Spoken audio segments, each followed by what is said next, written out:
the grace of dawn's light. Acti, whispers of the dawn. At the crest of the world, nestled among the mist-cloaked peaks of the ancient mountains, stood the monastery of Siri Echoes. Its stone walls breathed the history of countless prayers, each one carried away on the wings of the wind. As night yielded to the gentle blush of dawn, the air was laced with the scent of pine and promise. Inside the modest chapel, the humble priest, Father Lucian, knelt in silence.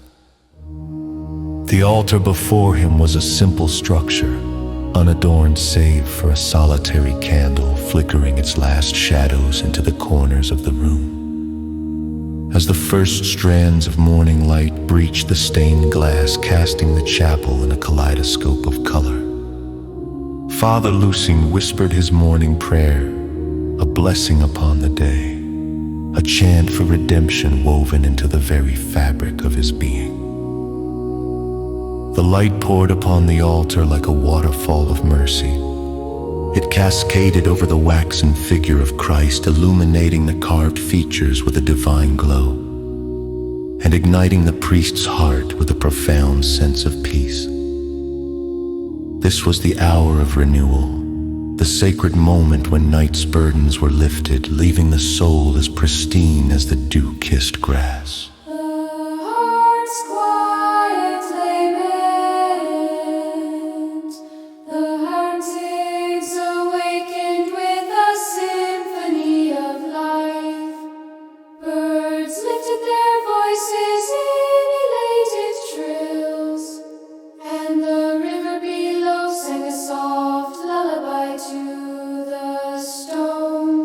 Father Lucian rose from his knees, his joints creaking like the timbers of an old ship. He wandered outside to the edge of the precipice where the world unfurled in a tapestry of green and gold. His heart ached with a familiar sorrow, memories of a life once lived beyond these spiritual walls. Father Lucian had not always been a man of the cloth. Once, on the bustling streets of a city, he had been a soul ensnared by ambition and folly. Regret shadowed him like an ever-present specter, a reminder of the nights spent adrift and the dawns he had let slip through his grasp. But here, at the precipice of heaven and earth, he found solace in the rhythmic patterns of monastic life. Each morning began with the same prayer for forgiveness, and with each sunrise he found himself feeling just a little more whole. The hymn of light, the sun climbed higher, painting the sky in hues of amber and azure. Father Lucian returned to his duties. There were gardens to tend, and meals to prepare for the brothers who would soon join him in worship.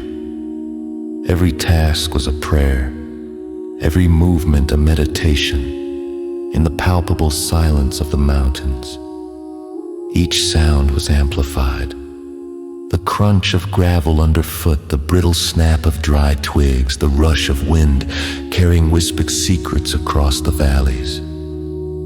As he worked, a figure appeared, a young traveler, weary and footsore, approaching the monastery gates. The man's eyes held shadows deeper than any night, yet also a glimmer of the dawn's first light. Father Lucian welcomed him with open arms, offering bread and warmth, and in return the traveler shared tales of distant lands and unfulfilled dreams. The traveler's stories reignited a flicker of wonder within. Father Lucian life beyond these walls had once been his own, full of adventure and trials. But now, as he listened, he realized that the heart of his quest had always been here, in this sanctuary of silence and song.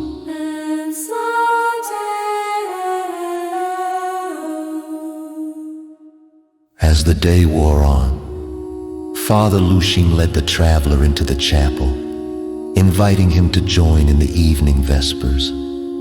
The chapel, once again bathed in the soft, forgiving glow of twilight, resonated with the harmonious chant of monks. Their voices were a river, guiding each soul towards the boundless sea of grace. In this divine moment, the traveler's burden seemed to lift, and Father Lushing felt a sense of kinship, a shared release from the chains of past regrets. When night fell, the stars above the monastery glittered with the brilliance of 1,000 prayers. Father Lushing stood beneath them, head bowed, heart full. Each star was a pinprick of hope against the vast night, a reminder that darkness only served to make the light more radiant.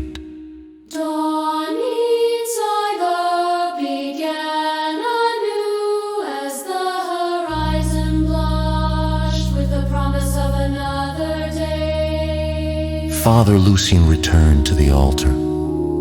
The first light kissed the chapel with warmth, and once more he offered his morning prayer, an incantation for the world's broken pieces to find their place in the mosaic of grace. Father Lushing smiled, renewed by the radiance filtering through the stained glass. The dawn was a metaphor for his soul, forever reaching towards the light. Here, in the monastery among the mountains, the humble priest found his redemption, each morning in a testament to life's eternal promise of renewal.